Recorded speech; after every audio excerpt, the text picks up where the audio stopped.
اور حلوے کے بارے میں ایک بات بہت اہم یاد رکھیں، اسلام میں روزہ عبادت ہے، کھانا عبادت نہیں ہے۔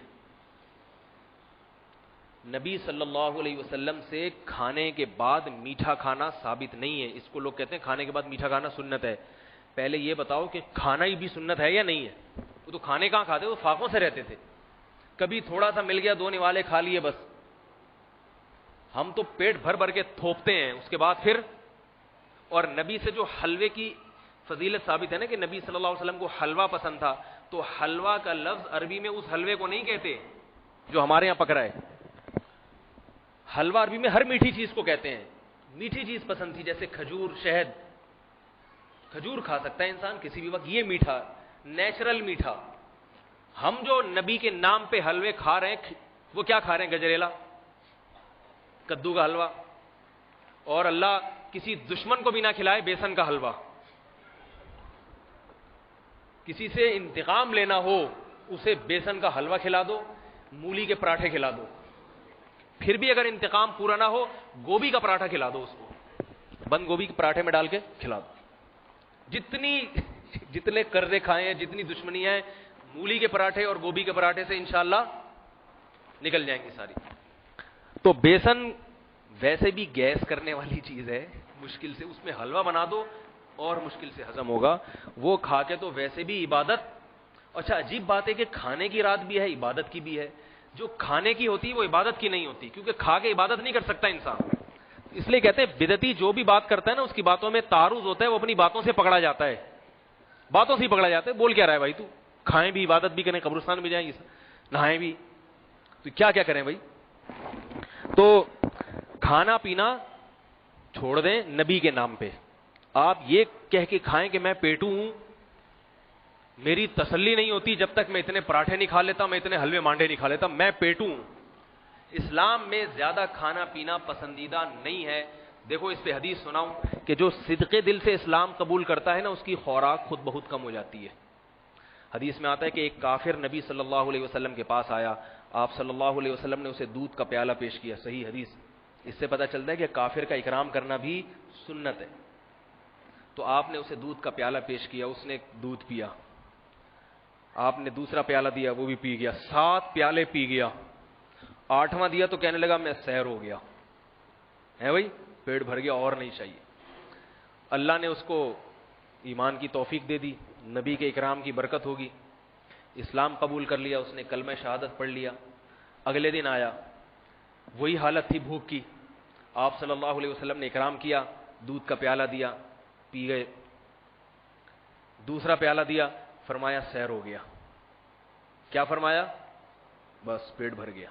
حالانکہ انہوں نے کوئی حدیث کم کھانے کے بارے میں سنی نہیں تھی، کسی حدیث ابھی تو کچھ سنا ہی نہیں انہوں نے۔ اسلام قبول کیا، گھر گئے، اسلام سیکھنے کے لیے آج آ رہے ہیں، مگر خوراک کیا ہو گئی؟ اسلام کا یہ اثر ہے کہ خوراک خود بخود کم ہو جاتی ہے، تھوڑے میں برکت ہو جاتی ہے۔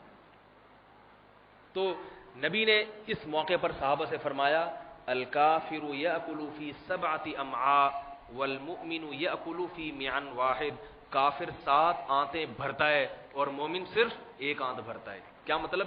کافر اور مومن کی خوراک میں 1 اور 7 کا فرق ہوتا ہے، جو حقیقی مومن۔